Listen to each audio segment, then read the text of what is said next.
প্রতিদিনের মতো আজকে সকালে আমার ঘুম ভাঙলো আব্বু আম্মুর ঝগড়া শুনে। এটা নতুন কিছু না, প্রতিদিন ঝগড়া না করলে তাদের পেটের ভাত হজম হয় না। আমি তাদের একমাত্র মেয়ে রিন্তি। আব্বু আম্মুর বিয়েটা পারিবারিক ভাবেই হয়েছে। দুজনেই চাকরিজীবী হয়, কেউ কাউকে ভালোভাবে সময় দিতে পারতো না। এক পর্যায়ে আব্বু বলল, তোমার চাকরি করার দরকার নেই। আম্মু বলল, আমি কারোর উপর ডিপেন্ডেবল হতে চাই না। আমি আমার নিজের খরচ নিজে চালাতে চাই। আমার কিছু দরকার হলে তোমার কাছে হাত পাততে হবে, এটা আমার পছন্দ না। এখান থেকে আস্তে আস্তে তাদের ঝগড়াটা বাড়তে থাকে। প্রতিদিনই কোনো না কোনো বাহানায় ঝগড়া লাগবেই। কেউ কাউকে ডিভোর্সও দেয় না। এভাবেই হয়তো ঝগড়া করে কাটিয়ে দিবে বাকি জীবন। রেণুখালা আমাকে লালন পালন করেছে ছোটবেলা থেকেই, বলতে গেলে তিনি আমার বাবা মা অনেক আদর যত্নে বড় করেছে সে আমাকে। কখনো বাবা মার অভাব বুঝতে দেয়নি। তবুও মনের মাঝে সবসময় একটা শূন্যতা বিরাজ করত। এই শূন্যতা আমাকে ধীরে ধীরে শেষ করে দিচ্ছে প্রতিনিয়ত। আমার বাবা মার কখনো সময় হয়নি আমার সাথে একটু সময় কাটানোর। কখনো সময় হয়নি আমার মাথায় হাত বুলিয়ে গান গেয়ে ঘুম পাড়িয়ে দেওয়ার। কখনো সময় হয়নি জিজ্ঞাসা করার, মা তুই কেমন আছোস। আমার যখন 15 বছর বয়স তখন রেণুখালা স্ট্রোক করে মারা যায়। আরও একবার এতিম হয়ে গেলাম আমি। তখন থেকে আমি সম্পূর্ণ একা। ছোটবেলা থেকেই এইসব দেখতে দেখতে অভ্যাস হয়ে গিয়েছে। একটা সময় খুব কান্না করতাম, এমনও হতো সারা রাত কান্না করে কাটিয়ে দিয়েছি। ভাবতাম আমার মা বাবা অন্য সব মা বাবার মতো হলো না কেন। আমাকে যদি দরকার না ছিল তাহলে জন্ম দিয়েছিল কেন। রাতের পর রাত বাইরে কাটিয়ে দিতাম। ঘুমন্ত শহরে হেঁটে বেড়াতে খুব ভালো লাগতো। আমার ভেতরে শূন্যতা দূর করার একমাত্র উপায় আমার মৃত্যু। কিন্তু সুইসাইড করার সাহস নেই আমার। অনেকবার চেষ্টা করে ব্যর্থ হয়েছি। মনে হয় কোনো অদৃশ্য শক্তি বারবার আমাকে বাঁচিয়ে দেয়। আজ বাসায় কেউ নেই। মা বাবা দুজনেই অফিসের কাছে দেশের বাইরে গেছে। যাওয়ার আগে আব্বু আমাকে শুধু বলে গিয়েছিল, আমরা কয়েকদিনের জন্য দেশের বাইরে যাব, তুমি নিজের খেয়াল রেখো। এতটুকুতে তার দায়িত্ব শেষ। আমি তার কোনো কথার উত্তর দিলাম না। চলে গেল সে। রাত প্রায় 1টা। আমি ছাদের দোলনায় বসে দোল খাচ্ছি আর গুনগুন করে গান গাচ্ছি। হঠাৎ মনে হলো পেছন থেকে কেউ দোলনায় ধাক্কা দিচ্ছে আর আমার সাথে সুর মিলে গান গাইছে। আমি চুপ হয়ে গেলাম। বোঝার চেষ্টা করলাম আশেপাশে কারো অস্তিত্ব আছে কিনা। চারিদিকে ভালো করে পর্যবেক্ষণ করে কিছুই পেলাম না। আমি জিন ভূত এসবে বিশ্বাস করি না, তাই মনের ভুল ভেবে আবারও গান গাওয়া শুরু করলাম। বাহ, আপনার কণ্ঠ তো বেশ মিষ্টি। এবার খুব ভয় পেয়ে গেলাম। দ্রুত পিছনে তাকিয়ে দেখলাম কেউ নেই। আমি স্পষ্ট শুনতে পেয়েছি একটা পুরুষ কণ্ঠ। আমাকে আপনি দেখতে পারবেন না, দেখলে প্রেমে পড়ে যাবেন। কি আপনি আমাকে ভয় দেখাচ্ছেন কেন? কোথা থেকে কথা বলছেন? দেখুন আমি এসব জিন ভূতে বিশ্বাস করি না, সো আমাকে ভয় দেখিয়ে লাভ নেই। আমরা আপনাদের চারপাশে থাকি। আমাদের আপনাদের মতো একটা রাজ্য আছে। আমরা অদৃশ্য, তাই দেখতে পান না। আর আল্লাহ তো কোরআনে জিনদের নামে একটা সূরাও দিয়ে দিয়েছে, আপনি জানেন না? আমি কখনো কোরআন পড়িনি আর এই সম্পর্কে আমি কিছু জানি না। জন্মসূত্রে আমি মুসলিম হলেও কখনো ধর্মীয় রীতিনীতি ফলো করি না, আর আমার মা বাবা ফলো করে না। আপনার বাবা মা কবে আসবে? আপনি কি করে জানলেন আব্বু আম্মু দেশে নেই? আর আমি জানি আপনি আমার মনের ভ্রম। আমি এখনো বিশ্বাস করি না যে জিন ভূত বলতে কিছু আছে। ঘুমালে সব ঠিক হয়ে যাবে। ওপাশ থেকে শুধু একটা হাসির শব্দ এলো। এত সুন্দর করে কেউ হাসতে পারে? ওই হাসিটা না শুনলে বিশ্বাস করতাম না। আর কোনো আওয়াজ আসছে না, তার মানে সত্যি আমার মনের ভ্রম ছিল ওটা।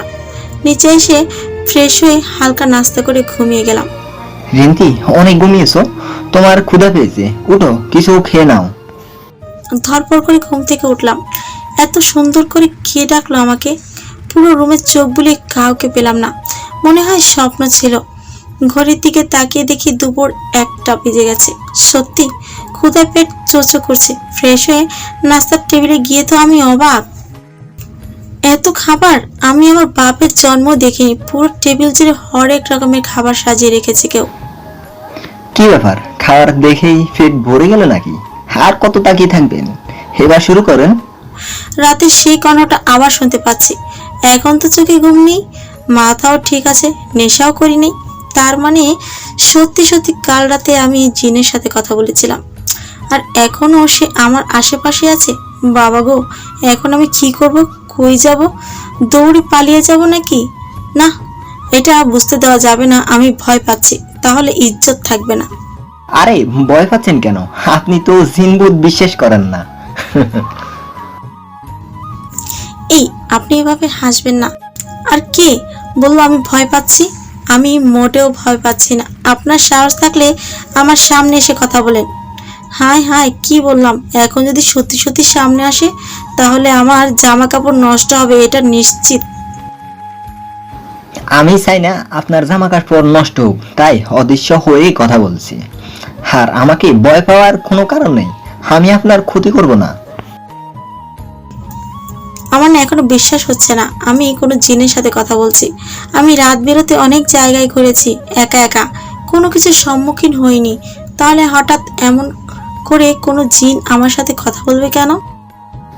আপনাকে বিশ্বাস করাচ্ছি, অপেক্ষা করুন।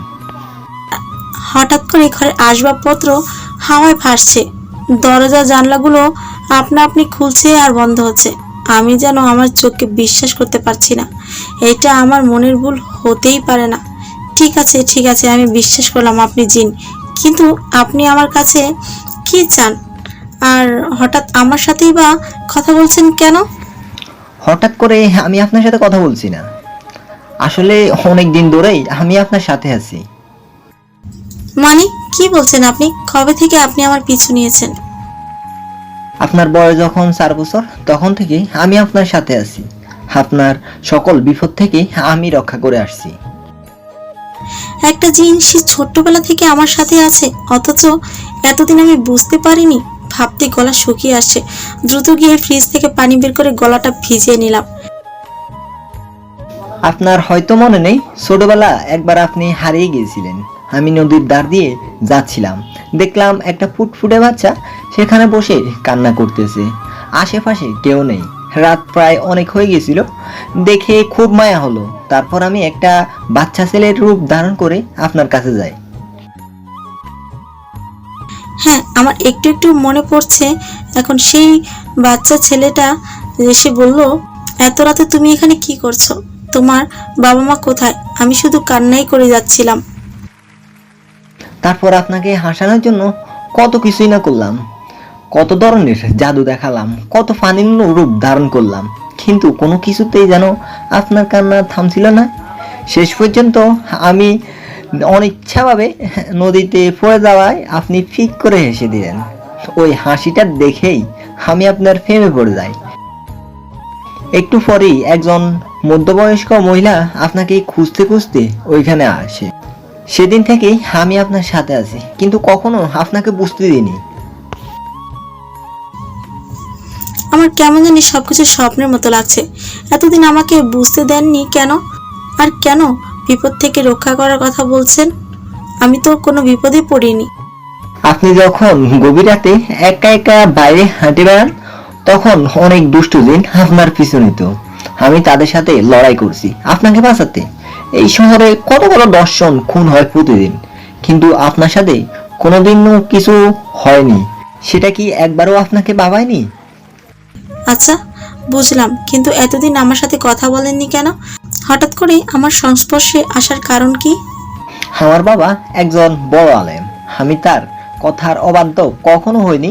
সেদিন যখন ওই মধ্যবয়স্ক মহিলা আপনাকে নিয়ে চলে গিয়েছিল, তখন আমি অনুসরণ করতে করতে আপনাদের বাসায় চলে গেলাম। তারপর আমি আমার বাবার কাছে গিয়ে সব খুলে বললাম। বাবাকে আরো বললাম আমিও বাচ্চা মেয়েটার সাথে থাকতে চাই। বাবা কিছুক্ষণ চোখ বন্ধ করে কি যেন চিন্তা করলেন, তারপর বললেন, তুমি যদি ওর সাথে থাকতে চাও এতে আমার কোনো আপত্তি নেই, কিন্তু একটা শর্ত আছে। কি শর্ত বাবা? মেয়েটা এখনো অনেক ছোট, তুমি ওর আশেপাশেই থাকবে, তাকে সবসময় বিপদ আপদ থেকে রক্ষা করবে। সে যেন বুঝতে না পারে তুমি ওর সাথে আছো, তাহলে মেয়েটার ক্ষতি হবে। কেমন ক্ষতি বাবা? আমি কি করে পারবো ওর সামনে না যেয়ে থাকতে? আমি এটা পারবো না বাবা। তুমি যদি ওর সাথে থাকতে চাও তাহলে এটা মেনে নিতে হবে। মেয়েটা যখন 18 বছর পূর্ণ হবে তখন তুমি তার সামনে যেতে পারবে, তার সাথে কথাও বলতে পারবে।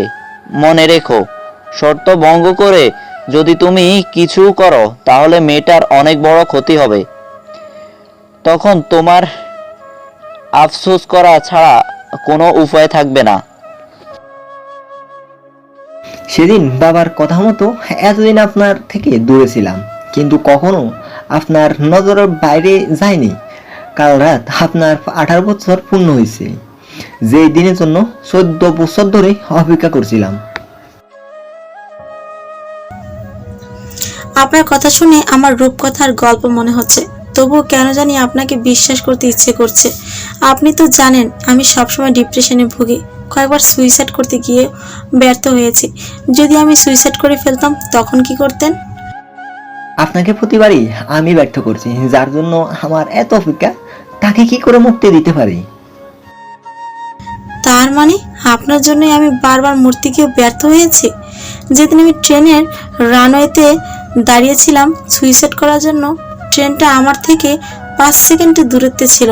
মরার জন্য পূর্ণ প্রস্তুত ছিলাম, খুব খুশিও লাগছিল এই অবহেলার পৃথিবী থেকে মুক্তি পাবো ভেবে।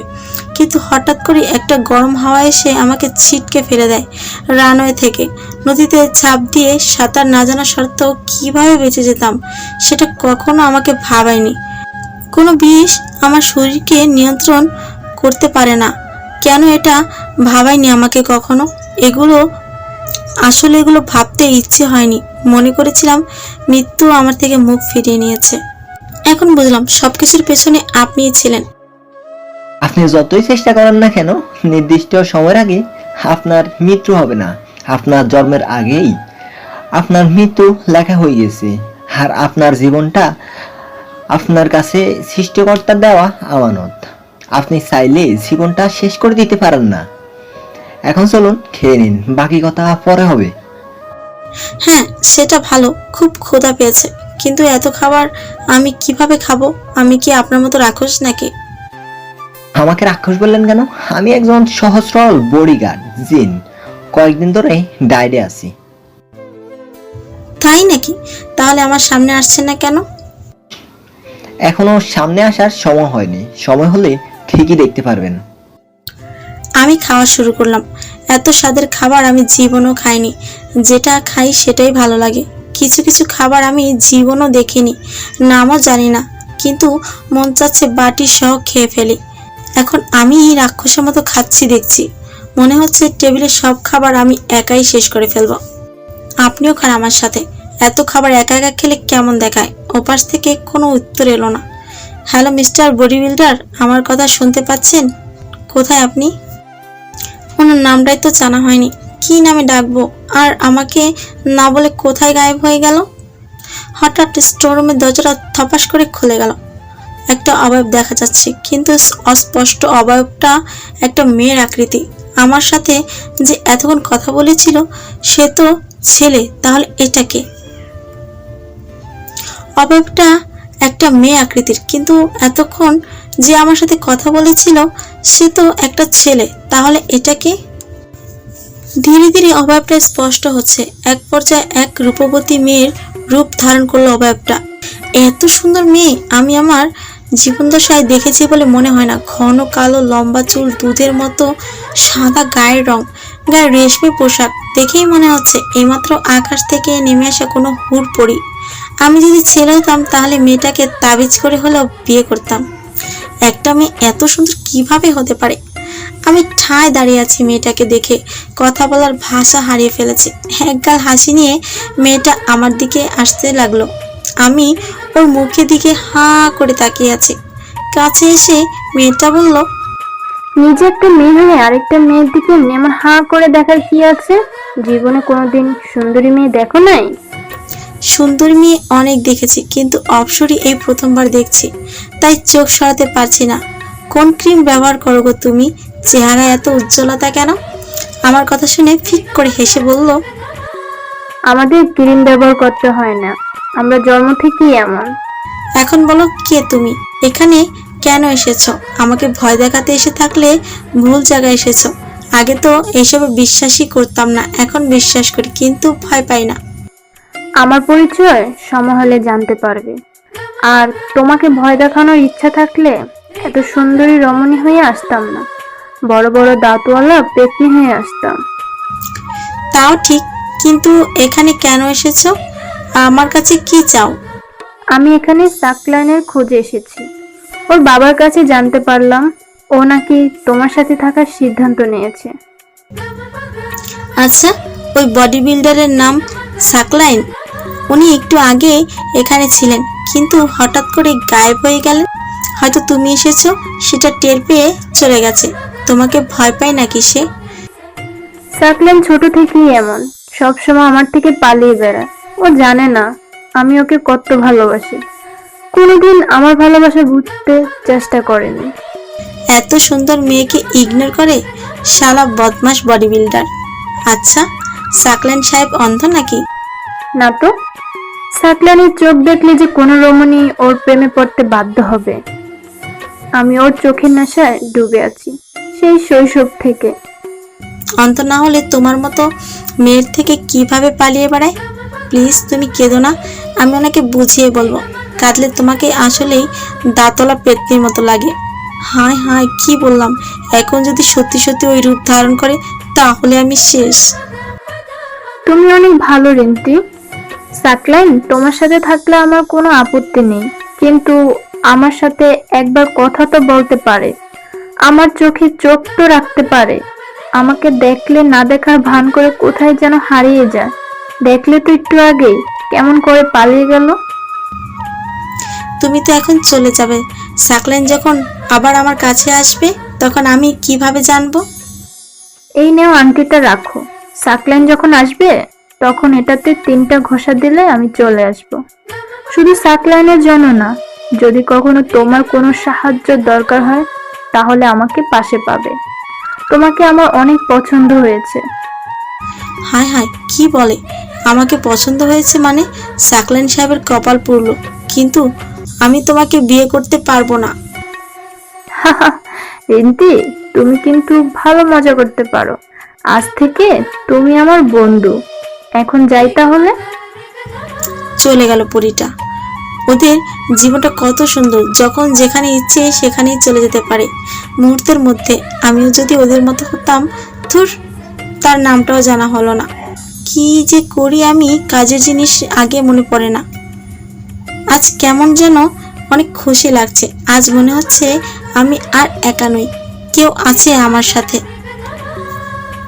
কেউ তো আছে যার সাথে আমার মনের কথাগুলো শেয়ার করতে পারবো। হোক না সে জিন, মানুষ তো অনেক দেখেছি, ক্ষণে ক্ষণে রং বদলায় মানুষ। কিন্তু সাকলাইন সাহেব গেল কোথায়? বেচারা একটা মেয়ের ভয়ে সব সময় দৌড়ের উপর থাকে। জিনটাও এত ভীতু হয়? আজ 2 দিন হয়ে গেল, কিন্তু সাকলাইনের কোনো খবর নেই। আমি কি কোনো ভুল করে ফেললাম? কেন আসছে না? সে কি রাগ করেছে আমার উপর? খুব মিস করছি তার কণ্ঠটা। আমি কি আবার একা হয়ে গেলাম? রিন্তি, মন খারাপ নাকি? সেই কণ্ঠটা আবার শুনেছি মনে হয়। আমার আনন্দের ঝড় বয়ে যাচ্ছে।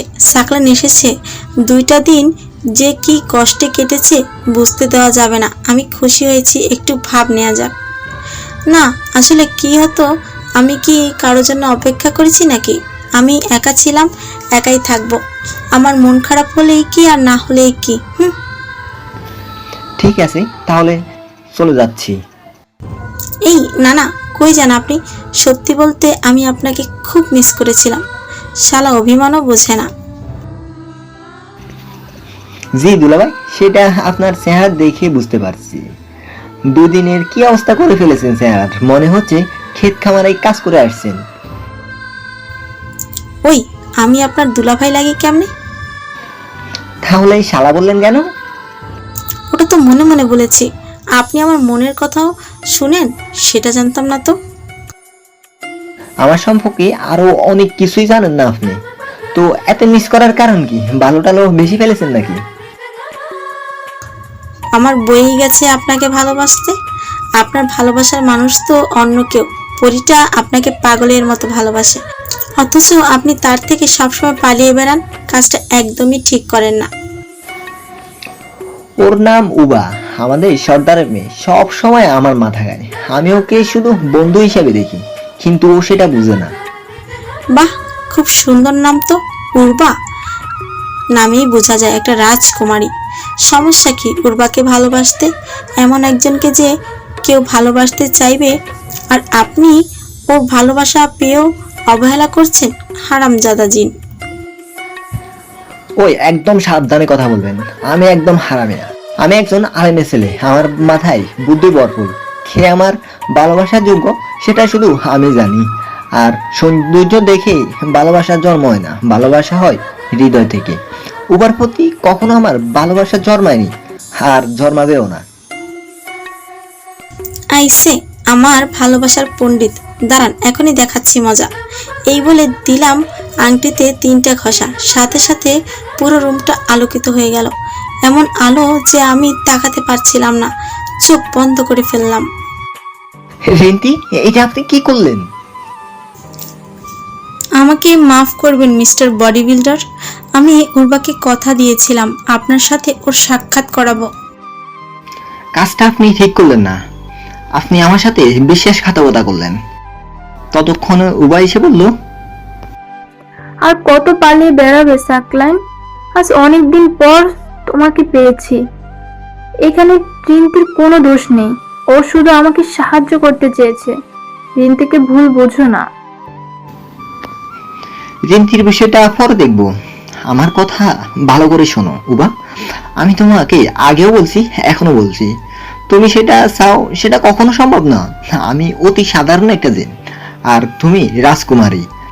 আমরা তোমার বাবার অনুগত করি, তাকে সম্মান করি।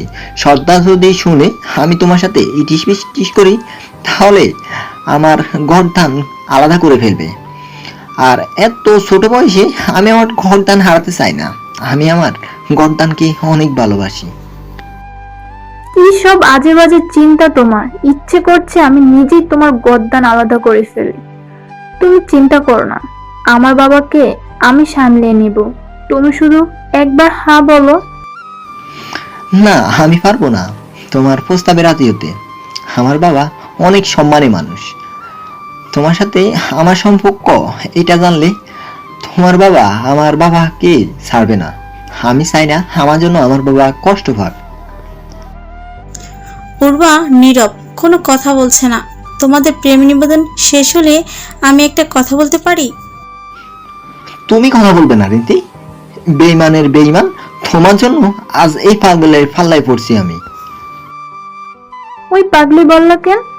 আমাকে পাগলি কি এত সুন্দর হয় নাকি? রিন্তি, তোমার যা বলার নির্ভয় বলো, দেখি সে কি করে। আমি একটু সাকলাইন সাহেবকে দেখতে চাই উর্বা। তাকে বলো আমার সামনে দৃশ্যমান হতে। উবা বললে কি আমি আসবো নাকি? আমি এখন যাচ্ছি। মেয়ে মানুষকে বিশ্বাস করাই হচ্ছে সবচেয়ে বড় আহাম্মকি, হোক সে পরি বা জিন। এই বলে সাকলাইন বাতাসের মতো চলে গেল। উর্বা সাকলাইনের পিছু নিয়েছে। সাকলাইন, কোথায় যাচ্ছ? এবার আর আমার থেকে পালাতে পারবে না। ছায়ার মতন লেগে থাকবো তোমার সাথে। রিন্তি, নিজের খেয়াল রেখো, আবার দেখা হবে। এইসব বলতে বলতে উর্বা হাওয়ায় মিলিয়ে গেল। সাকলাইন সাহেবের কণ্ঠ শোনা যাচ্ছে না। মেয়েটা সাকলাইনকে পাগলের মতো ভালোবাসে। বোকা সাকলাইন সেটা বুঝে না। ভালোই লাগছিল দেখতে এতক্ষণ ওদের মিষ্টি মিষ্টি ঝগড়া। উর্বার জন্য সাকলাইন আমাকে ভুল বুঝেছে, আমার উপর রেগে আছে। হয়তো আর কখনো আসবে না আমার কাছে। আমি এটা কি করলাম? সাকলাইন যদি সত্যি সত্যি আর না আসে? 10 দিন পার হয়ে গেল, সাকলাইন একবারের জন্য আসে নাই। মাত্র 2 দিনের পরিচয় কাউকে এতটা মিস করা যায় ভাবতেই পারিনি। সাকলাইনকে আমি ভালোবেসে ফেলেছি নাকি? না, এটা কিভাবে সম্ভব? উনি একজন জিন আর আমি মানুষ। তাহলে এত মনে পড়ছে কেন তাকে? কি করব এখন আমি? কিভাবে খোঁজ করব তাকে যে আমার খুব দরকার। তার কণ্ঠটা শোনার জন্য মনটা ব্যাকুল হয়ে আছে। আর 3 দিন পর মা বাবা দেশে ফিরবে, আর সেই আগের মতো জীবন শুরু হবে আমার। আবার আমি একা হয়ে গেলাম। কেন যে উর্বাকে সাহায্য করতে গেলাম? নিজের বোকামির জন্য নিজের কপালে জুতা দিয়ে মারতে মন চাইছে। একবার যদি সাকলাইন আসতো, তাহলে আমার মনের কথা সরাসরি বলে দিতাম তাকে। হ্যাঁ, আমি ভালোবেসে ফেলেছি তাকে, হোক না সে জিন। ভালোবাসার কাছে সকল যুক্তি অর্থহীন। কিন্তু উর্বার কি হবে?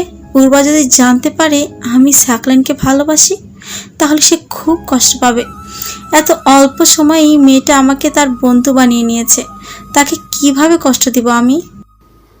আমি এখানেই আছি, বলে দেন আপনার মনে কথা। আমি পাগলের মতো চারিদিকে তাকাচ্ছি। সাকলাইনের কণ্ঠ শুনতে পেলাম আবার। সত্যি কি সাকলাইন এসেছে, নাকি ভুল শুনলাম? আমার চোখ থেকে অঝরে পানি ঝরছে। অনেক দিন পর কান্না আসছে খুব। শেষ কবে কান্না করেছিলাম মনে নেই। এতই যেহেতু ভালোবাসেন, তাহলে দূরে ঠেলেছেন কেন? আমাকে মাফ করে দেন, আমি বুঝতে পারিনি আর কখনো এমন ভুল হবে না। খুব কষ্ট পেয়েছি এই কয়দিনে। কিন্তু আমি তো আপনাকে ভালোবাসি না। কি বললো এটা সাকলাইন? আমার ভেতরটা চুরমার হয়ে যাচ্ছে সাকলাইনের কথাটা শুনে। জীবনে প্রথম কাউকে ভালো লেগেছে, প্রথম কাউকে একটিবার না দেখেই ভালোবেসেছি। কিন্তু মনে হয় আমার ভালোবাসাটা ভুল ছিল। সত্যি আপনার ভালোবাসাটা ভুল। আপনি কখনো আমাকে ভালোবাসতে পারবেন না। আমি সেটা জানি।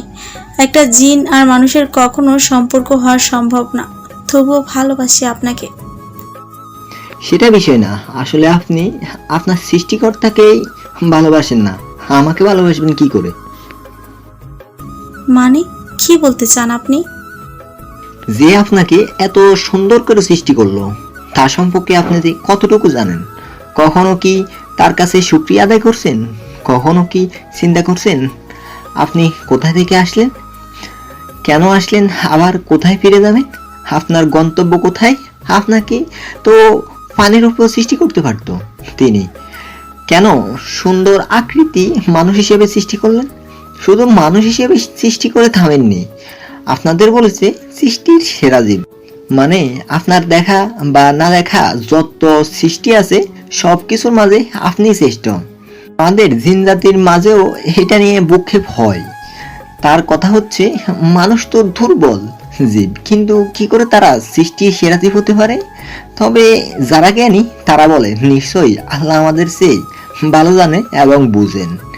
আমরা কতটুকু জানি, কতটুকু জানার সামর্থ্য ছিল আমাদের? আর আপনি সেই মহান সৃষ্টিকর্তার সম্পর্কে কিছুই জানেন না। মূল কথা হচ্ছে আপনার দুনিয়াবি ভালোবাসা যতক্ষণ পর্যন্ত পূর্ণতা পাবে না, যতক্ষণ পর্যন্ত আপনি আপনার সৃষ্টিকর্তাকে ভালো না বাসবেন। আপনার কথাগুলো আমার ভেতরে শুয়ের মতো গেঁথে যাচ্ছে। সত্যি বলতে আমি কখনো এসব ভাবিনি। আমার ফ্যামিলিও আমাকে সৃষ্টিকর্তা সম্পর্কে শিক্ষা দেয়নি। আপনার ভিতর যে শূন্যতা সব সময় বেরিয়ে বেড়ায়, তার একমাত্র কারণ সৃষ্টিকর্তা থেকে দূরত্ব। আমি এখন কি করব? আমি জানতে চাই আমার স্রষ্টার সম্পর্কে। আপনি প্লিজ আমাকে সাহায্য করুন। তারপর উনি আমার হাতে একটা বই দিয়ে বললেন, এটা শুধু একটা বই না, এটা আমাদের পথদর্শক। এটা পড়লেই আপনি আপনার সৃষ্টিকর্তাকে পেয়ে যাবেন। আর অবশ্যই এই বইটা ধরার আগে আপনি পবিত্র হয়ে নেবেন।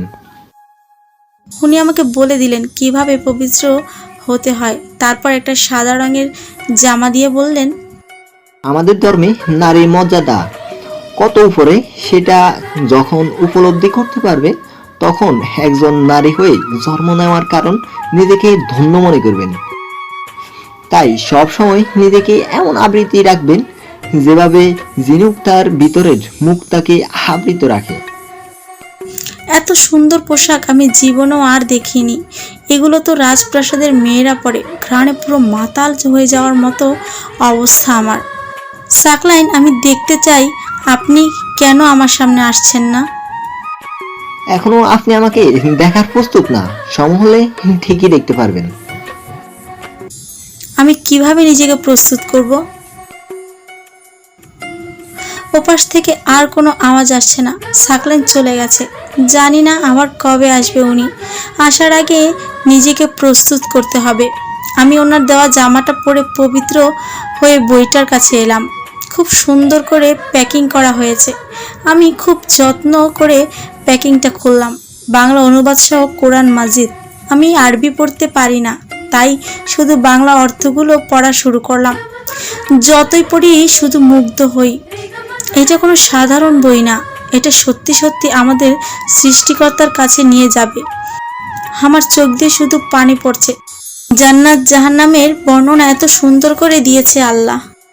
সবকিছু যেন আমাকে উদ্দেশ্য করে বলা হয়েছে। ইচ্ছে করছে চিৎকার করে কাঁদতে। কেন আমি এতদিন বুঝতে পারিনি? কেন আমি সৃষ্টিকর্তা থেকে দূরে ছিলাম? নিজেকে আজ বড় বেশি অপরাধী মনে হচ্ছে। আল্লাহ কি ক্ষমা করবেন আমাকে? এত গুনাহ নিয়ে কিভাবে দাঁড়াবো তার সামনে? কি জবাব দেব? পড়তে পড়তে কখন যে কোরআনের মাজিদের উপর মাথা রেখে ঘুমিয়ে গেছি টেরও পাইনি। শেষ রাতে হঠাৎ ঘুম ভেঙে গেল। সুমধুর একটি কণ্ঠে কোরআন তেলাওয়াত শুনে। অনেক আবেগ দিয়ে কেউ আমার রুমে কোরআন তেলাওয়াত করছে। আমি ইচ্ছে করে ঘুমের ভান করে শুয়ে আছি, যাতে আমার ওঠার আওয়াজ পেয়ে তেলাওয়াত বন্ধ না হয়ে যায়। আমি মনোমুগ্ধ হয়ে শুনছি। হঠাৎ তেলাওয়াত বন্ধ হয়ে গেল।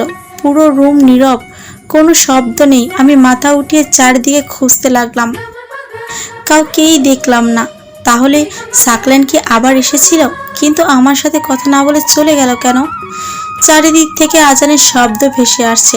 আজান আমি আগেও অনেক শুনেছি, কিন্তু আজকে একদম অন্যরকম লাগছে। আমি চোখ বন্ধ করে আজানের ধ্বনি শুনছি। হৃদয় শীতল করার মতো সুর। মনে হচ্ছে আমার স্রষ্টা আমাকে তার সান্নিধ্যে রাখছে। আমি ধীরে ধীরে উঠে লাইট জ্বালানোর জন্য সুইচ বোর্ডের কাছে গেলাম। লাইট জ্বালাবেন না দয়া করে তো, আজান শেষ হয়েছে, নামাজ পড়তে হবে। এই কণ্ঠ আমি আগে শুনিনি। কাঁপা কাঁপা গলায় জিজ্ঞাসা করলাম, কি আপনি? আমি সাকলাইনের বন্ধু তেরেস। সাকলাইন আমাকে পাঠিয়েছে আপনাকে নিয়ে যাওয়ার জন্য। মানে কোথায় নিয়ে যাবেন আমাকে? আর আমি কিভাবে বিশ্বাস করব যে সাকলাইন আপনাকে পাঠিয়েছে? সে নিজে কেন আসলো না? সাকলাইনকে আপনি মিস্টার বডি বিল্ডার বলে ডাকতেন। আপাতত এটাই যথেষ্ট আপনাকে বিশ্বাস করানোর জন্য। আর আপনি বডি বিল্ডারকে সরাসরি দেখার জন্য এখনো আপনি প্রস্তুত না, তাই সে নিজে না এসে আমাকে পাঠিয়েছে। ঠিক আছে, বিশ্বাস করলাম, কিন্তু আমাকে কোথায় নিয়ে যেতে বলেছে? আর আপনি কি কোরআন তেলাওয়াত করছিলেন একটু আগে? হ্যাঁ, আমি কোরআন তেলাওয়াত করছিলাম। এখন চলুন, গেলেই দেখতে পারবেন কোথায় নিয়ে যাচ্ছি আপনাকে। কেন জানি বিশ্বাস হচ্ছে না তার কথা। কি আর করার, দেখি সে কোথায় নিয়ে যায় আমাকে। কোনো বিপদ হলে সাকলাইন অবশ্যই আমাকে বাঁচাবে। আমি বললাম, কি করতে হবে আমাকে? পিছনে তাকান একবার। পিছনে তাকিয়ে দেখলাম দরজার কাছে একজন সুদর্শন ছেলে দাঁড়িয়ে আছে। খোঁচা খোঁচা দাড়ি, সাদা জুব্বা পরা, মুখে মুচকি হাসি, হাতে একটা লাঠি। সে বলল, এই লাঠিটা ধরে চোখ বন্ধ করে ফেলুন। আমি না বলা পর্যন্ত চোখ খুলবেন না। আমি তার কথা মতো লাঠিটা ধরে চোখ বন্ধ করে ফেললাম। কেমন যেন মনে হলো আমি জমিনে নেই, হাওয়ায় ভেসে যাচ্ছি। চোখ খোলাও নিষেধ, কিন্তু খুব দেখতে ইচ্ছে করছে। আসলে কি হাওয়ায় ভাসছি নাকি? কতক্ষণ এভাবে ছিলাম জানি না। তেরিস সাহেব বলল, এবার চোখ খুলতে পারেন রিন্তি। আমি আস্তে আস্তে চোখ খুললাম এবং যা দেখলাম সেটা স্বপ্ন হলেও বিশ্বাস করতাম না। দেখলাম আমি কোনো রাজপ্রাসাদের সামনে দাঁড়িয়ে আছি, যার প্রতিটা দেয়ালে মণি মুক্তা দিয়ে সজ্জিত। আসবাবপত্রগুলো স্বর্ণের মতো জ্বলজ্বল করছে। চারিদিক থেকে কিচিরমিচির পাখির ডাক ভেসে আসছে। এ যেন এক জীবন্ত স্বপ্ন। আমি জিন্দের রাজ্যে চলে এসেছি। খুশিও লাগছে, আবার ভয়ও লাগছে। খেয়াল করলাম এখানে আমি ছাড়াও আরও অনেকে আছে। আমি তাদের উপস্থিতি অনুভব করছি, কিন্তু কাউকে দেখতে পাচ্ছি না। ভয় পাচ্ছেন কেন? আমি আপনার পাশে আছি। সাকলানের কণ্ঠ শুনে যেন প্রাণ ফিরে পেলাম। আমাকে এখানে নিয়ে আসার কারণ কি মিস্টার বডি বিল্ডার? আপনি গেলেই তো পারতেন। আজকে আপনার জীবনের প্রথম নামাজ।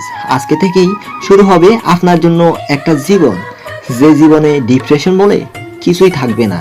তাই এই দিনটা যেন স্মরণীয় হয়ে রাখার জন্য এত আয়োজন। আপনি খুশি হননি? সত্যি বলতে খুশির চেয়ে অবাক হয়েছি। এত সুন্দর আপনার রাজ্য, আমার এখনই মনে হচ্ছে আমি স্বপ্ন দেখছি। এটা স্বপ্ন না রিন্তি, একদম খাঁটি বাস্তব। আমাদের রাজ্যে আপনাকে স্বাগতম। ধন্যবাদ এমন একটা সারপ্রাইজ দেওয়ার জন্য। আপনার বন্ধু তেরিশ অনেক সুন্দর করে কোরআন তেলাওয়াত করতে পারে। আমি ওনার তেলাওয়াত শুনে মুগ্ধ হয়ে গেছি। আপনি প্লিজ ওনাকে বলবেন আমাকে যেন কোরআন তেলাওয়াত করা শেখায়, আমি শিখতে চাই। অবশ্যই আমি তেরিকে বলবো। তবে এখন নামাজের সময় হয়েছে, আমাদের দৈনিক 5 বার নামাজ পড়তে হয়। এখন দিনের শুরুর নামাজ। আমি জানি না কিভাবে নামাজ পড়তে হয়। ওই রুমে গিয়ে দেখেন সব প্রস্তুতি করা আছে, তার আগে পবিত্র হয়ে আসেন। আমি অজু করে সাকলাইনের দেখানো রুমে গিয়ে দেখলাম ঘরটা অনেক সুন্দর করে সাজানো হয়েছে। ঘরের ঠিক মাঝখানে একটি পর্দা টাঙিয়ে দেওয়া আছে। আতরের ঘ্রাণে পাগল হবার অবস্থা। মনে হলো রুমের আমি ছাড়াও আরো অনেকে আছে, যাদের পায়চারির শব্দ স্পষ্ট বোঝা যাচ্ছে। একটু ভয় কাজ করছে ভিতরে। সাকলাইন কোথায়? সে কথা বলছে না কেন? রিন্তি, ভয় পাবেন না, আমার কয়েক বন্ধু আসছে। আমরা জামাতে নামাজ পড়ব। আপনি পর্দার পিছনে ওই জায়গাটায় গিয়ে নামাজে দাঁড়ান। ওরা আপনাকে শিখিয়ে দিবে কিভাবে কি করতে হবে। উর্বা এসেছে। কোথায় উর্বা? আমি এখানে রিন্তি। এই প্রথম সাকলাইন আমার চোখে চোখ রেখে কথা বলেছে। সে বলেছে, যদি তুমি রিন্তিকে সত্যের পথ দেখাতে সাহায্য করো তাহলে তোমার সব কথা আমি শুনবো। আমি শুধু সাকলাইনের জন্য এখানে আসিনি, আমি আমার এক মানুষ বন্ধুকে অন্ধকার থেকে আলোর পথ দেখাতে সাহায্য করতে এসেছি। সত্যি আজ নিজেকে খুব ভাগ্যবতী মনে হচ্ছে। তোমাদের মতো বন্ধু আমার পাশে আছে। আমি জীবনে আর কিছু চাই না। পর্দার পেছনে আমি আর উর্বা দাঁড়িয়েছি। উর্বা আমাকে সব শিখিয়ে দিয়েছে। সাকলাইন আল্লাহু আকবার বলে নামাজ শুরু করলো। নামাজে যে এত শান্তি তা আমি আগে জানতাম না। যতক্ষণ নামাজে ছিলাম দুনিয়ার সবকিছু ভুলে গিয়েছিলাম। সিজদায় গিয়ে নিজের অজান্তে চোখের পানি ছেড়ে দিলাম। আল্লাহ কি আমাকে ক্ষমা করবে? এত গুনাহ নিয়ে আল্লাহর সামনে কিভাবে দাঁড়াবো? এটা ভাবতেই বুক ফেটে কান্না আসছে। সালাম ফেরানোর পর কিছুক্ষণ চোখ বন্ধ করে সৃষ্টিকর্তাকে স্মরণ করলাম। চোখ মেলে আর কাউকে দেখতে পেলাম না। আমি ডাকলাম, সাকলাইন, উর্বা, তোমরা কোথায় চলে গেছো? আমাকে না বলে। ভালো করে তাকিয়ে দেখলাম আমি আমার রুমে জায়নামাজে বসে আছি। জিনরা কিভাবে করে এই কাজগুলো বুঝি না। মুহূর্তের মধ্যে যেন সবকিছু চেঞ্জ হয়ে যায়। এটা স্বপ্ন ছিল নাকি বাস্তব সেটা নিয়ে আর মাথা ঘামালাম না। যা হয়েছে ভালোই হয়েছে। মনটা খুব ফুরফুরা লাগছে আজ। বারান্দার দরজাটা খুলেই হিমেল হাওয়ায় নিজেকে হারিয়ে ফেললাম অন্য এক জগতে। এর আগেও সকাল দেখেছি, কিন্তু এমন সুন্দর সকাল আমি আজ প্রথম দেখলাম। কিছুক্ষণ বারান্দায় দাঁড়িয়ে থেকে রুমে এসে চা বানিয়ে চায়ের কাপে চুমুক দিতে দিতে সকালের সব ঘটনা মনে করতে লাগলাম। কি থেকে কি হয়ে গেল। সাকলাইন আমার জীবনটাই পাল্টে দিল। ইসলাম সম্পর্কে আমাকে আরো গভীরভাবে জানতে হবে। বাজার থেকে কয়েকটা ইসলামিক বই কিনে আনলাম। আমি জ্ঞান অর্জন করা শুরু করলাম ইসলাম সম্পর্কে। আমরা তো নামে মাত্র মুসলমান, এই জন্যই আল্লাহ বলেছেন মুসলমান না হয়ে মৃত্যুবরণ করো না। আমি সত্যিকারের মুসলমান হতে চাই। তেরিশা সাকলাইন প্রতিদিন এসে আমাকে কোরআন পড়া শেখায়। বলতে গেলে খুব অল্প সময় আমি কোরআন পড়া শিখে গেলাম। নামাজ পড়ার জন্য কয়েকটা ছোট সূরা মুখস্থ করে নিলাম। খুব ভালোভাবেই কেটে যাচ্ছে দিনগুলো। মা বাবা 3 দিন পর আসার কথা থাকলেও কোনো কারণে 12 দিন পর আসলো। আমি তখন ঘুম থেকে উঠিনি। ঘুমের মাঝেই মা বাবার কথা শুনতে পাচ্ছি। আমি তাড়াতাড়ি উঠে ফ্রেশ হয়ে সাকলাইনের দেওয়া সেই জামাটা পরে স্টোর রুমে এসে সালাম দিলাম। আসসালামু আলাইকুম ওয়া রাহমাতুল্লাহ। মা বাবা দুজনেই আমাকে দেখে হাঁ করে তাকিয়ে আছে। বাবা কোনো মতে সালামের জবাব দিল। মা বলল, রিন্তি, এই কি হাল তোমার? কেন মা, আমাকে সুন্দর লাগছে না এই পোশাকে? আমি আমার নিজের চোখকে বিশ্বাস করতে পারছি না। মনে হচ্ছে কোনো এঞ্জেল আমার সামনে দাঁড়িয়ে আছে। হঠাৎ তোমার এত পরিবর্তন কিভাবে রিন্তি? এই পরিবর্তনটা অনেক আগেই হওয়া দরকার ছিল বাবা। তবুও একজন বন্ধুর সংস্পর্শে আমি আজ সত্যের সন্ধান পেয়েছি। তোমরা আমাকে শুধু জন্ম দিয়ে ছেড়ে দিয়েছ, একজন মানুষ হিসাবে গড়ে তুলতে পারোনি। কখনো জানতে চাওনি আমি কি চাই, কখনো আদর করে খাইয়ে দাওনি, কখনো খোঁজ নাওনি আমি কেমন আছি। খুব হতাশ ছিলাম এইসব নিয়ে, আমি নিজেকে খুব একা ভাবতাম। কিন্তু এখন আমি আমার জীবনের আসল উদ্দেশ্য খুঁজে পেয়েছি আমার গন্তব্য। মা বাবা দুজনেই অপরাধীর মতো নীরব হয়ে দাঁড়িয়ে আছে। কি বলবে? তাদের যে বলার মতো কোনো ভাষা নেই। তোমাদের বিরুদ্ধে আমার কোনো অভিযোগ নেই। সব কিছুর পরেও তোমরা আমার মা বাবা। তোমাদের জন্যই এই পৃথিবীর আলো দেখেছি। আর আল্লাহ বলেছেন, পিতা মাতা যদি মুশরিকও হয় তবুও তাদের সাথে সদাচরণ করবে, তারা কষ্ট পায় এমন কথা বলবে না। তাই তোমরা আমাকে যতই অবহেলা করো না কেন, আমি তোমাদের জন্য সব সময় দোয়া করব, আল্লাহ যেন তোমাদের হেদায়েত দান করে। মা বাবা দুজনেই কাঁদছে। হয়তো এটা তাদের অনুশোচনার চোখের পানি। আমি বাসা থেকে বের হয়ে গেলাম, উদ্দেশ্য বাজারে গিয়ে কয়েকটা বই কিনবো। এই কয়েকদিনে মোটামুটি একটা লাইব্রেরি হয়ে গেছে আমার রুমে। ইসলাম যেন একটা তলাবিহীন সমুদ্র, কখনো শেষ হয় না। ইসলাম সম্পর্কে জানার আগ্রহ আমার। ঘুমানোর আগে কোরআন তেলাওয়াত করা এখন আমার নিত্যদিনের অভ্যাস হয়ে গেছে, না হলে ঘুমিয়ে আসে না। আমি কোরআন তেলাওয়াত শেষ করে ঘুমানোর প্রস্তুতি নিচ্ছি, এমন সময় জানালার কপাটটা দমকা বাতাসে খুলে গেল। আমি ভয়ে ভয়ে জানালার কাছে গেলাম। বাইরে তেমন বাতাস নেই, তাহলে জানলাটা এমনভাবে খুলে গেল কেন? আমি জানালা বন্ধ করে ঘুরে তাকাতেই দেখি আমার পড়ার টেবিলে কেউ বসে আছে। অন্ধকারে তার চেহারা ভালোভাবে বোঝা যাচ্ছে না। আমি ভয়ে সামনে না এগিয়ে নিজের জায়গা থেকে জিজ্ঞাসা করলাম, কি আপনি? ওপাশ থেকে কোনো উত্তর নেই। দেখুন, আমাকে ভয় দেখানোর চেষ্টা করবেন না। আমি এখন এসবে অভ্যস্ত হয়ে গেছি। আর আমি আপনাদের সর্দারের মেয়ে উর্বার বন্ধু। আমার কোনো ক্ষতি করলে আপনার খবর আছে। সো নাটক না করে বলেন আপনি কে, এখানে কেন এসেছেন? এবার পাশ থেকে গুংরানির শব্দ আসলো। ফুপিয়ে ফুপিয়ে কেঁদে উঠল। কিছু একটা বলার চেষ্টা করছে সে, কিন্তু কান্নার কারণে বোঝা যাচ্ছে না। দয়া করে কান্না থামান, যা বলার স্পষ্ট করে বলেন, দেখি আমি আপনাকে সাহায্য করতে পারি কিনা। এবার সে আমার দিকে ঘুরে তাকালো। আমি যেন নিজের চোখকে বিশ্বাস করতে পারছি না। এটা আমি কি দেখছি, স্বপ্ন নাকি বাস্তব? রিনু খালা আমার সামনে, সে আমার দিকে অসহায় দৃষ্টিতে তাকিয়ে আছে, কিছু বলতে চায় আমাকে। না, এটা হতে পারে না। রিনু খালা আরো 3 বছর আগে মারা গেছে, আমি ভুল দেখছি। রিনু খালা, তুমি তো মারা গিয়েছ, কিভাবে আমি তোমাকে দেখতে পাচ্ছি? আমার কোনো কথার জবাব না দিয়ে আস্তে আস্তে করে হাওয়ায় মিলিয়ে গেল রিনু খালা। আজকে সত্যি অনেক ভয় পেয়েছি। জিন পরি এগুলো দেখে অভ্যাস হয়ে গেছে, কিন্তু মৃত মানুষ কেন আমাকে দেখা দিবে? কি চায় রিনু খালা? কোনো কিছু না বলে চলে গেল কেন? আর কেনই বা কান্না করছিল? এগুলো ভাবতে ভাবতে কখন যে ঘুমিয়ে গেছি বলতে পারি না। পরের দিন সকালে ফজর নামাজ পড়ে বারান্দায় দাঁড়িয়ে ভাবছি রিনু খালার কথা। রিন্তি, আপনাকে খুব চিন্তিত দেখাচ্ছে, কি নিয়ে ভাবতেছেন? সাকলাইন, আপনি এসেছেন? কাল রাতে একটা ঘটনা ঘটেছে, সেটা নিয়ে ভাবছি। ঘটনাটা স্বাভাবিক কিনা আপনি বলুন। তারপর আমি সাকলাইনকে সব খুলে বললাম কাল রাতের ঘটনা।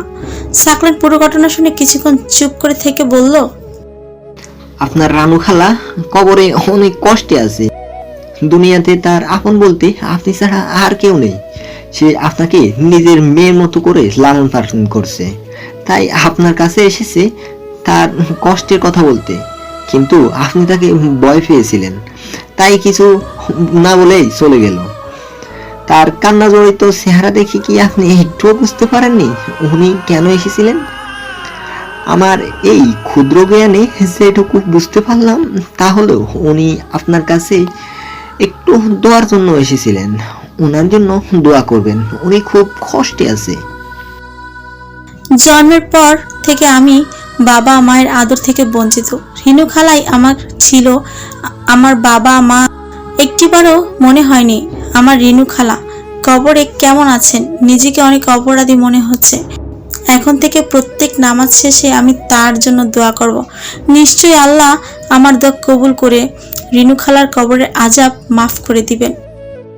খুব অল্প সময় আপনার এত পরিবর্তন আমার নজর খেয়ে নিয়েছে রিন্তি। এটা ভেবে খুব খুশি লাগছে যে আমি সঠিক মানুষের সাথে থাকার সিদ্ধান্ত নিয়েছি। সাকলাইন, আমি কি এখনো আপনাকে দেখার জন্য প্রস্তুত না? কবে দেখা দিবেন আমাকে? না রিন্তি, এখনো ঠিক সময় আসেনি। যেদিন সেই ঠিক সময় আসবে সেদিন শুধু আমাকে দেখতে পারবেন না, বরং আমাকে স্পষ্ট করার অনুমতি পাবেন। রিন্তি, কার সাথে কথা বলছো তুমি? কেউ না মা, নিজের সাথে কথা বলছি। সাকলাইন, এখন যাই, আবার কখন আসবেন? আমি বলার আগেই চলে গেছে। কখন যে আসে কিছুই বুঝি না। কি যে করি মিস্টার বডি বিল্ডারকে নিয়ে। রাতে এশার নামাজ পড়ে জায়নামাজে বসে কোরআন তেলাওয়াত করছিলাম। তেলাওয়াত শেষে চোখের পানি ছেড়ে আল্লাহর কাছে আমার মা বাবার জন্য দোয়া করলাম। তারা দুনিয়ায় ক্ষণিকের ভোগ বিলাসে মত্ত হয়ে অনন্তকালের জীবন ভুলে গিয়েছে। আল্লাহ, তোমার কাছে একটাই চাওয়া, আমাকে যেভাবে অন্ধকার থেকে আলোর পথ দেখিয়েছ, আমার মা বাবাকেও আলোর পথ দেখাও। আর কিছুই চাই না। শুনেছি মা বাবার জন্য সন্তানের দোয়া কখনো ফিরিয়ে দাও না। আমি এক অভাগা সন্তান। আল্লাহ, আমি তোমার জন্য আমার জীবন উৎসর্গ করছি। তুমি আমার বাবা মাকে ফিরিয়ে দাও। দুনিয়াতে না হয় মা বাবার আদর পাইনি, তাদের সঙ্গ পাইনি, কিন্তু জান্নাতেও আমাকে এতিম বানিয়ে দিও না। আমি আমার মা বাবার সাথে থাকতে চাই জান্নাতে। মোনাজাত শেষে করে চোখের পানি মুছে পিছনে তাকিয়ে দেখি মা বাবা দুজনেই অশ্রুসিক্ত চোখে দাঁড়িয়ে আছে দরজার কাছে। মা দৌড়ে এসে আমাকে প্রথমবারের মতো জড়িয়ে ধরলো। আমিও মাকে শক্ত করে জড়িয়ে ধরে শুধু কান্না করে যাচ্ছি। আমাদের মাফ করে দে মা, আমরা নিজেদের ইগোর কারণে তোকে বুঝতেই চাইনি কখনো। সবসময় তোকে দূরে ঠেলে দিয়েছি। একটা সন্তান মা বাবা ছাড়া কত কষ্টে বড় হয় সেটা কখনো অনুভব করিনি। আজ থেকে আমি আমার এই পাগলি মেয়েটার জন্য বাঁচবো। বাবা, তুমি কি আমাকে একটাবারের জন্য বুকে নিবে না? আমার মাথায় হাত বুলিয়ে দিবে না? আমাকে আর একা ছেড়ে দিও না। আমি যে তোমাদের অনেক বেশি ভালোবাসি। বাবা আমার মাথায় পরম স্নেহের হাত বুলিয়ে দিচ্ছে। আজকে আমি পৃথিবীর সবচেয়ে সুখী মানুষ। আল্লাহর কাছে শুকরিয়া আদায় করার কোনো ভাষা জানা নেই আমার। আমি যা চেয়েছি আল্লাহ আমাকে তাই দিয়েছে। মন থেকে আল্লাহর কাছে কিছু চাইলে আল্লাহ কখনো কাউকে ফিরিয়ে দেন না। মা বাবা দুজনেই তওবা করে আল্লাহর পথে ফিরে এলো।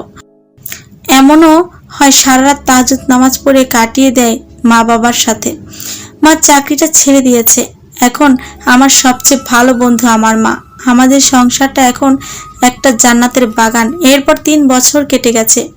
সেদিনের পর সাকলাইন আর আসেনি। আমার মা বাবাকে তো ফিরে পেলাম, কিন্তু তাকে হারিয়ে ফেলেছি। হঠাৎ করে এসে আমাকে অন্ধকার থেকে আলোর পথে এনে আমার ভেতরের শূন্যতা দূর করে উধাও হয়ে গেল সে। কেন আর আসেনি জানি না। প্রতিটি মুহূর্ত অপেক্ষা করতাম তার জন্য। আমার কি কোনো ভুল হয়েছিল? মা বাবা সব থাকার পরেও তার শূন্যতা সব সময় গ্রাস করে রাখত। আজও আমি তার অপেক্ষা করি। আমার মন বলে কোনো একদিন সে অবশ্যই আসবে।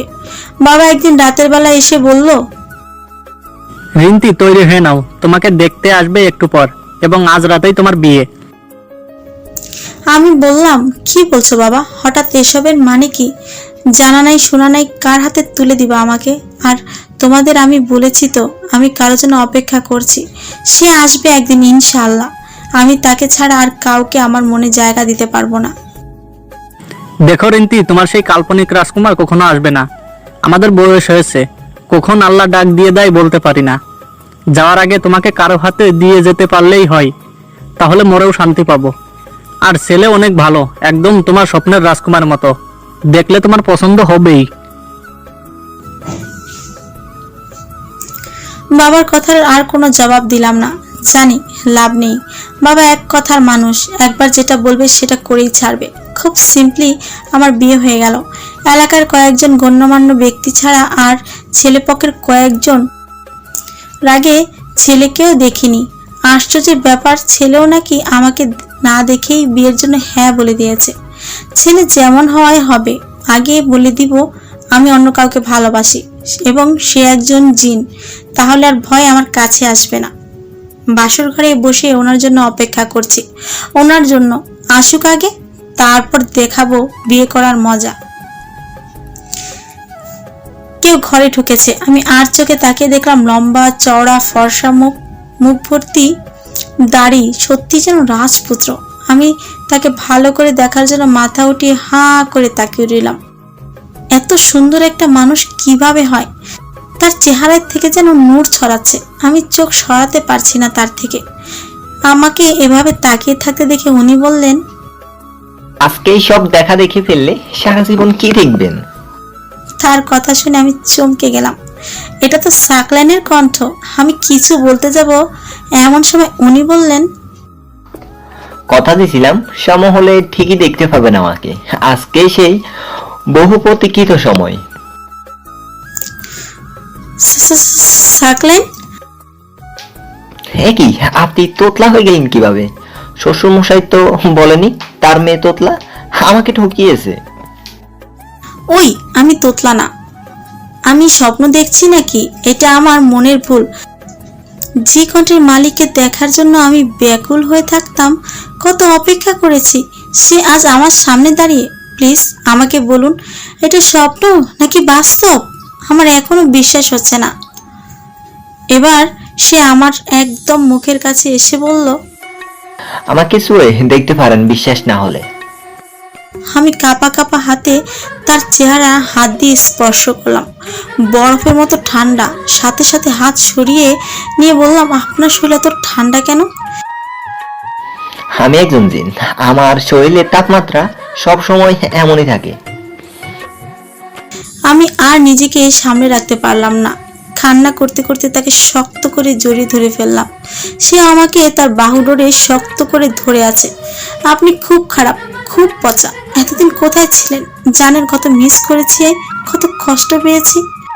প্রতিটা মুহূর্ত অপেক্ষা করেছি কখন আসবেন আপনি। কি ভুল ছিল আমার? কেন হারিয়ে গিয়েছিলেন এভাবে? আমাকে বলতে সুযোগ দিলে তো বলবো। আপনি তো বলে যাচ্ছেন শুধু রেডিওর মতো। কি? আমি রেডিও? আপনি নষ্ট রেডিও, ভাঙা রেডিও, ব্যাটারি ছাড়া রেডিও। ঠিক বলছেন, আমি সব সময় রেডিও। এখন আমি কিছু বলি, আপনি মন দিয়ে শুনুন। বলেন। ও আমাকে ভালোবাসে সেটা তার বাবা মানে আমাদের সর্দারকে জানিয়েছিল। সর্দার সাথে সাথে সেটা প্রত্যাখ্যান করে। আমি আগেই জানতাম সর্দার এটা কখনো মেনে নিবে না, কারণ আমাদের রাজ্যের রাজা বংশের কারোর সাথে সাধারণ কারোর বিয়ে হওয়ার নিয়ম নেই। উবাকে সেটা অনেকবার বুঝিয়েছিলাম, ব্যর্থ হয়েছি। হুবার পাগলামির জন্য সর্দার আমাকে এবং আমার বাবাকে বন্দি করে কারাগারে পাঠিয়ে দেয়। আমার জন্য আমার বাবাকেও অপমানিত হতে হয়েছিল। আমি নির্দোষ ছিলাম সেটা সর্দার জানতো, কিন্তু তার মেয়ের সম্মান রক্ষার্থে কোরবানি করে দিয়েছিল। এই 3 বছর কারাগারে ছিলাম আমি রিন্তি। আপনি আমাকে যতটা মিস করছেন তার চেয়ে 1000 গুণ বেশি মিস করছি আমি আপনাকে কতবার দেখার জন্য দিনের পর দিন ছটফট করছি। সব সময় দোয়া করছি আপনি যেন ভালো থাকেন। আপনার ভালো থাকা আমাকে শক্তি দেয়, আপনার হাসি আমার শক্তি যোগায়। এত কিছু হয়ে গেছে আপনার সাথে, আর আমি শুধু নিজের ভুলগুলি খুঁজছিলাম। এতদিন কি কারণে আপনি আমার কাছ থেকে হারিয়ে গেলেন? আপনারা কত জাদু জানেন, জাদু দিয়ে কারাগার থেকে পালিয়ে আসতে পারলেন না? আমাদের রাজ্যের সবাই জাদু জানে, এই জন্যই আমাদের কারাগারগুলো সেভাবেই বানানো যাতে কেউ ফালাতে না পারে। কারাগারের ভিতরে কোনো জাদু কাজ করে না, সেখানে আপনাদের মতোই মানুষ হিসেবে থাকতে হয়। আর উর্বার কি হলো তারপর? তার কি কোনো শাস্তি হয়েছে, নাকি সর্দারের মেয়ে বলে ছাড় পেয়ে গেছে? উবাকে 1 বছর গৃহবন্দী করে রাখা হয়েছিল, তারপর ব্রেনওয়াশ করে তার অতীত ভুলিয়ে দেওয়া হয়েছে। এখন সে আমাকে চিনে না। খুব খারাপ লাগলো উর্বার কথা শুনে। মেয়েটা আপনাকে পাগলের মতো ভালোবাসতো, আপনার জন্য নিজের জীবনও দিতে পারত, কিন্তু ভাগ্যের কি খেলা দেখেন, আজ সে আপনাকে চিনেই না। আল্লাহ যা করে ভালোর জন্যই করে। অনেক বাধা বিপত্তির পর আপনাকে আমার করে পেয়েছি, কিন্তু একটা বিষয় আমি এখনো বুঝতে পারছি না, আপনি আমার বাবাকে কিভাবে রাজি করালেন? সে কি জানে আপনি একজন জিন?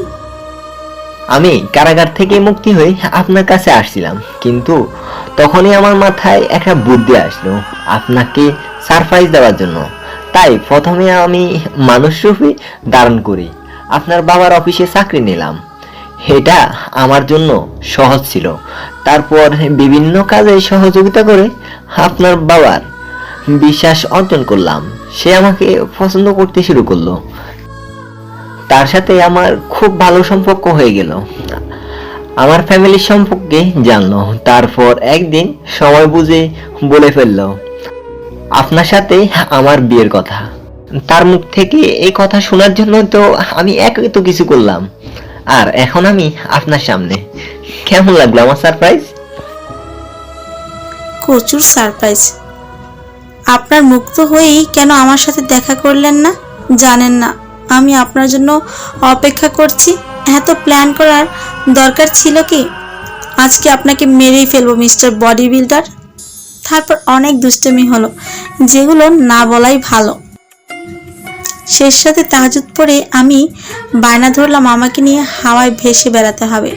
যদি স্ত্রী এইটুকু আবদার পূরণ না করে তাহলে জিন স্বামী হয়ে লাভ কি? প্রথমে না করলেও পরে সত্যি সত্যি আমাকে কোলে নিয়ে বিদ্যুতের বেগে হাওয়ায় ভেসে গেল। পুরো শহরটা উপর থেকে দেখলাম। কত সুন্দর আল্লাহর সৃষ্টি, সুবহানাল্লাহ। মাঝে মাঝে দু একটা পাখি উড়ে পাশ কেটে যাচ্ছে। ঠান্ডা হিমেল হাওয়া শেষ রাতের চাঁদটা যেন মেঘে ঢাকা পড়েও বারবার উকি মেরে আমাদের দেখছে। আমি আমার বডি বিল্ডারকে জড়িয়ে ধরে আছি। এর চেয়ে আনন্দময় মুহূর্ত আর কি হতে পারে? আমি প্রাণ ভরে মহান আল্লাহর কাছে শুকরিয়া আদায় করলাম এমন একটা জীবন দেওয়ার জন্য। মানুষের জীবনে হতাশা থাকবেই, কষ্ট থাকবেই, না পাওয়ার ব্যথা থাকবেই, কিন্তু সেটা চিরদিনের জন্য না। কষ্টের সময় ধৈর্য ধরতে হবে, আল্লাহর উপর বিশ্বাস রাখতে হবে। নিশ্চয়ই আল্লাহ ধৈর্যশীলের সঙ্গে আছেন সব সময়। ডিপ্রেশন বলতে আসলে কিছু নেই, সবই হলো সৃষ্টিকর্তা থেকে দূরত্ব, ইসলাম থেকে দূরত্ব, কোরআন থেকে দূরত্ব। যে মানুষটা সৃষ্টিকর্তার সান্নিধ্য লাভ করতে পারে সে কখনো হতাশ হয় না, কখনো নিজেকে একা ভাবে না। একজন মুসলমানের হারানোর মতো কিছু নেই। ইচ্ছেগুলো যদি পবিত্র হয় তাহলে দুনিয়াতে না হলেও পরকালে অবশ্যই আল্লাহ সেটা পূরণ করবেন। ইমানদারের দোয়া তিনি কখনো ফিরিয়ে দেন না। যদি কখনো হতাশা ঘিরে ধরে তাহলে রবের দরবারে সিজদায় পড়ে যাও। এই দুনিয়াতে সিজদার চেয়ে শান্তির জায়গা আর কিছুই হতে পারে না। মিস্টার বডি বিল্ডার, অনেক ঘোরাঘুরি করলাম, এখন ল্যান্ড করেন। ফজরের নামাজের সময় হয়ে গেছে, ভুলে গেছেন নাকি? সাকলাইন একটা মিষ্টি হাসি দিয়ে বলল, আমি এমন একজন জীবন সঙ্গী চাইতাম আল্লাহর কাছে, যে আমাকে নামাজের কথা স্মরণ করে দিবে, মৃত্যুর কথা স্মরণ করে দিবে, কবরের আযাবের কথা স্মরণ করে দিবে, জাহান্নামের আগুনের কথা স্মরণ করিয়ে দিবে, কিয়ামতের সেই ভয়ানক দিবসের কথা স্মরণ করিয়ে দিবে। আল্লাহ তাআলা আমার দোয়া কবুল করে আপনাকে পাঠিয়েছেন। ইনশাআল্লাহ এই দুনিয়াতে নয়, জান্নাতেও আপনাকে চাই। হ্যালো বন্ধুরা, কেমন হলো জানি না। যদি ভালো হয় ছোট একটা কমেন্ট করে জানাবেন। যদি ভালো হয় তাহলে প্রতি সপ্তাহে 7টা ভিডিওর সাথে একটা ফুল ফাটের ভিডিও আসবে ইনশাআল্লাহ। আর এই রকম গল্প শুনতে আমাদের চিরকুট গল্প চ্যানেলটি সাবস্ক্রাইব করে পাশে থাকা বেল বাটনটি বাজিয়ে দিবেন প্লিজ। ধন্যবাদ সবাইকে, ভালো থাকবেন সবাই।